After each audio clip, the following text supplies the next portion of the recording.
You are invited to historic Farmington this Thursday for a night of food and conversation with a noted Lincoln scholar. I am joined by author Harold Holzer. He is a noted Lincoln scholar. He's written multiple books about Abraham Lincoln, and he's giving us a preview of this really special evening tomorrow night.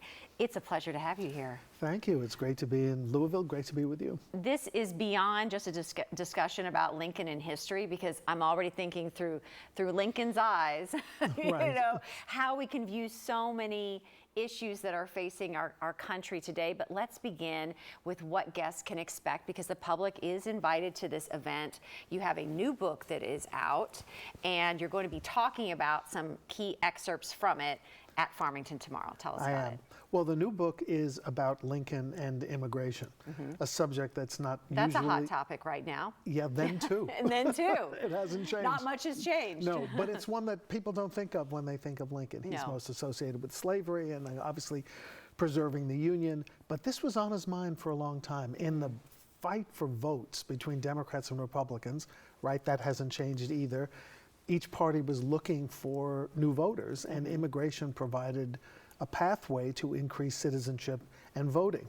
And yet there was, not surprisingly, a lot of resistance to the inflow of immigrants. Even then, from the 1840s on, it was a bitter, bitter controversy. And it continues to be. And I think what's so interesting about your book is that you're using your research to kind of look back and say, essentially, what would Lincoln do now? Right. What do you think? Well, Based on research, because we Okay. really don't know. We can't ask Of him. course. But you can kind of look back through history and kind of perceive, and it's not a political, just looking back, how would he, do you think, deal with this situation that we're facing right now? So Lincoln, at times, was a little too cute with people who opposed immigration. He never condemned nativism publicly. He wanted those people to join the Republican Party and help him fight slavery. Right. So he's not pure on this issue. But when push came to shove, he said people should have access to the United States and a pathway to citizenship. And I assume he would feel the same way, even though his view of a new American was a European. Right. Not necessarily an Asian, although there was a lot of Asian immigration to the West Coast in the 1840s. So it's a mixed bag, but when he had to deal with it as president, he proposed a bill, because there were so many deaths during the war, so many injuries. He actually proposed a bill that would have the federal government pay for immigrants to come over, Isn't that pay incredible? their Wow. voyages. Yeah. And in those days, if you came, you registered your name at the port of entry, and 5 years later you went back and you became an American citizen and had full voting rights. Right. So compare that to the last 60 years when there has been no definite solution to what we have now, which is a total status of limbo. And to be clear too, he was probably looking at kind of that legal path to citizenship, right? Not illegals crossing the border. But there were no illegals. Right, That's the point.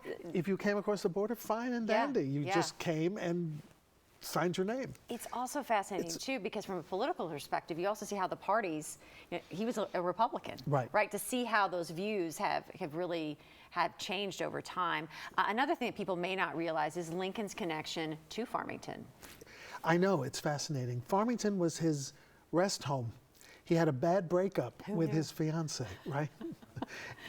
And he, according to This is some... where he came to work it out. Yeah. Okay. He had a terrible breakup. He may have left his bride, Mary Todd, at the altar. It was really bad. Felt enormous guilt. His best friend was Joshua Speed. They had been roommates in Springfield for a long time. Yeah. Josh came back to Farmington to get married himself, and he said, "Come on down and just relax." And he spent a month here, talking it out with his friend, getting the gift of a Bible from Josh's mother, which he treasured, and then just started reading, and it was with him for the rest of his life. That's incredible. And talking to Josh's brother, James, in town about legal and political issues. So he kept his hand in politics with James.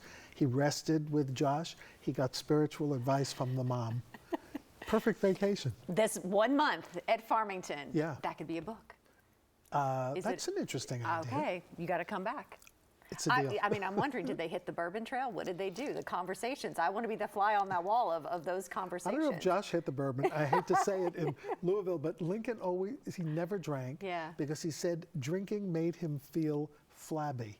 Isn't that a great word? It does. He didn't like to be out of control. Yeah. So even when he was in the White House, he would toast foreign dignitaries by raising a glass to his lips and then putting the glass down. It's fascinating. This will be a fascinating discussion tomorrow at Farmington. We've got to catch up later if you do something 1 month Farmington discussions. Who knew? Exactly. More to come, right? I hope so. It's Thanks. a pleasure to talk to you. Harold Holzer's lecture happening tomorrow night at Farmington. If you would like to go, you can find more information at visitfarmington.org.